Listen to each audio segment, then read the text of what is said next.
Եվ 6-րդ ժամից սկսած ամբողջ երկրի վրա խավար եղավ մինչև 9-րդ ժամը։ Եվ ահա տաճարի վարագույրը վերևից մինչև ներքև երկուսի պատռվեց, և երկիրը շարժվեց, և ժայռեր ճեղքվեցին, և գերեզմանները բացվեցին, և ննջեցյալ սրբերի բազում մարմիններ հարություն առան։ Ավետարան ըստ Մատթեոսի։ Չարչարանքների բաժակը մինչև վերջին կաթիլը խմելով փրկիչը մեռնում է։ Սուրբ արյունով ներկված բլրի վրա խորին լռություն էր տիրում։ Խստասիրտ հրեաների բերանը սարսափից գոցվել էր։ Կատաղի ամբոխը սարսափով և լռությամբ էր նայում այս անժամանակյա գիշերին։ Մարդիկ կարեկից չեն խաչյալ փրկչին, սակայն բնությունն է ողբում։ Արդարության արեգակը մայր է մտնում, և երկրավոր արևն էլ թաքցնում է իր փայլը, կարծես թե այդ րոպեին չի համարձակվում իր լույսը երևացնել։ Մարդկային սրտի դեմ զարհուրելի մեղադրանք է կարդացվում, որի համար Հիսուսը տանջվում է և մեռնում։ Նրա մահը ամբողջ բնությանը ներշնչեց սարսափ և վհատում, այնինչ մարդը, բնության ամենագեղեցիկ զարդը, այդ ամենի մոտով անզգայաբար է անցնում, իր ցանկություններին հետևում և մեղքին ծառայում, ապրում և գործում է այնպես, կարծես թե Աստծու որդին իսկիևեթ չի խաչվել և մեռել մեզ համար։ Գողգոթան շրջապատող այս համատարած խավարի մեջ ինչ մեծ խորհուրդ է թաքնված։ Այս խավարն այն խավարի խորհրդապատկերն է, որ շրջապատում էր և այժմ էլ շրջապատում է մարդկանց, որ խավարեցնում է մեր աչքերը և այն ճանապարհը, որ տանում է դեպի փրկություն,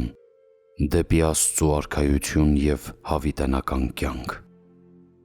Այդ այն խավարն է, որ մեր սրտերը լցնում է մահվան երկյուղով և հուսահատական տանջանքներով։ Այդ այն խավարն է,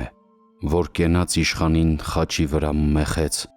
այն խավարն է, որի մեջ դատապարտվածները հառաչելով լաց են լինում և ատամները կրճտում։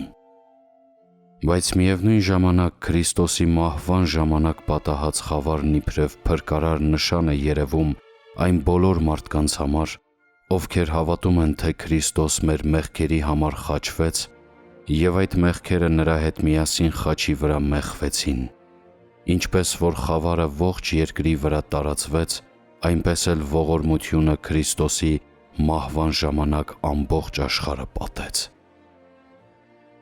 Երբ Փրկիչը մեռնում էր, այն ժամանակ հրեաների աղոթելու ժամը հասավ։ Քահանայապետերը և ժողովուրդը տաճարում հավաքվեցին և հանկարծ աստվածպաշտության ժամանակ 30 կանգուն երկարություն ունեցող տաճարի վարագույրը վերից վար երկու մասի բաժանվեց։ Այս վարագույրով Սրբություն Սրբոցը բաժանվում էր տաճարի մյուս մասից։ Մինչ այդ այնտեղ միայն քահանայապետն էր համարձակվում տարին մեկ անգամ մտնել զոհ մատուցելու համար։ Եվ այսպես հրեաներն ինչ որ մինչ այժմ չէին տեսել, այժմ նրանց առջև բացվեց։ Զոհերը վերջացան մի զոհով, որ մեզ Աստծու հետ հաշտեցրեց։ Քրիստոս, հավիտենական քահանայապետը, իր արյունով մտավ Սրբություն Սրբոց և կատարեց հավիտենական փրկագործություն։ Նա եղավ պաշտպանս, փրկիչս և միջնորդս։ Այդ օրը Աստված իր ողորմությունը և իր արդար բարկությունը մեծ նշաններով հայտնեց, բացատրելով մարդկանց իր միակ և սիրելի Որդու մահվան նշանակությունը։ Երկրաշարժը խորհրդապատկերն է այն զորեղ ցնցման, որ մեղավորի սրտի խորքում է կատարվում, երբ նա նայում է խաչված և մեռնող Փրկչին։ Մեղքերի և անիրավությունների մեջ սնված սիրտը շատ անգամ համառում է և Աստծու կամքին ընդդիմանում, բայց այս տեսարանի առջև ամենաանգութ սիրտն էլ զղջում է։ Այստեղ հաղթվում է մեղավորի համառությունը։ Այստեղ նա իր մեղքերի համար զղջման արցունքներ է թափում։ Այստեղ նա սովորում է Աստծուն ջերմ աղոթել։ Այստեղ սովորում է սիրել և ներել։ Մարդը հասկանում է, թե մեղքն իրեն ուր է տանում, թե ինչ ահավոր կորստյան է մատնում և թե ինչ դժոխային տանջանքներ է վաստակում դրանով։ Այստեղ նա հասկանում է, թե որքան սարսափելի և սպառնալի է Աստծու բարկությունը, որ մեզ պատժում է անօրենությունների համար։ Այստեղ տեսնում ենք, թե որքան մեծ են այն անօրենությունները, որոնց ծանր բեռը դրված է չարչարանքներով մեռնող սուրբ և անմեղ զոհի վրա։ Այստեղ ամեն բան մեղավորի հոգուն ասում է. Դու ինքդ Տիրոջը խաչեցիր, որ սիրուդ համար մահն հանձն առավ։ Մեղավորն այստեղ տեսնում է, որ ինքն Աստծու կամքին երկար ժամանակ հակառակվել է, տեսնում է, թե որքան մեծ է Քրիստոսի սերը, որ ծածկում է նրա անթիվ մեղքերը։ Չարչարվողի աստվածային հայացքն ուղղված է նրա զղջացող հոգուն։ Ինքը Փրկիչն իր ողորմած ձեռքն է մեկնում նրան։ Այդ սերը և ողորմությունն ընդդիմացող հոգուն հաղթում են և վերջապես հոգին սկսում է զղջալ։ Արցունքներ թափելով և պաղատելով խոնարհվում է խաչի առջև, գրկում Քրիստոսի արյունոտված ոտքերը, մեռնում նրա հետ, որպեսզի նրա հետ հարություն առնի, որովհետև նրա մահով մեր մահը ոչնչացավ։ Ոչ թե երկրավոր, այլ հավիտենական հոգևոր մահը։ Այդ մասին Ավետարանը վկայում է. «Եվ գերեզմանները բացվեցին,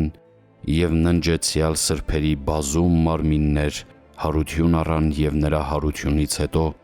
գերեզմաններից ելնելով մտան Սուրբ Քաղաքը և շատերին երևացին»։ Հայտնի չէ, թե հարություն առած սրբերն ովքեր էին։ Մենք միայն տեսնում ենք, որ Քրիստոսի մահվան գործողությունը հասնում է գերեզմաններ, բացում դրանք և մահից որսը խլում։ Օ, Փրկչի մահվան զորություն։ Դու ոչ միայն խավարեցնում ես արևը, մեղավորի առջև բացում տաճարի սրբությունը, երկիրը շարժում,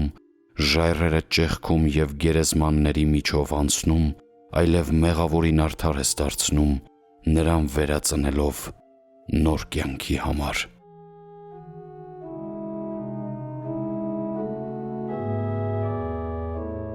Ամենակարող, անհաղթելի Տեր, ողորմած և մարդասեր Աստված, Դու ինքդ ինձ քեզ մոտ կանչեցիր։ Ահա բեկյալ սրտովս առջև դեմ կանգնած և պատրաստ եմ հրավերիդ պատասխանել։ Մեղավոր սիրտս Երուսաղեմի ժայռերի պես դողում է, կրած տանջանքներդ հոգիս խորն են խոցում, որ բացականչում է. «Խնայիր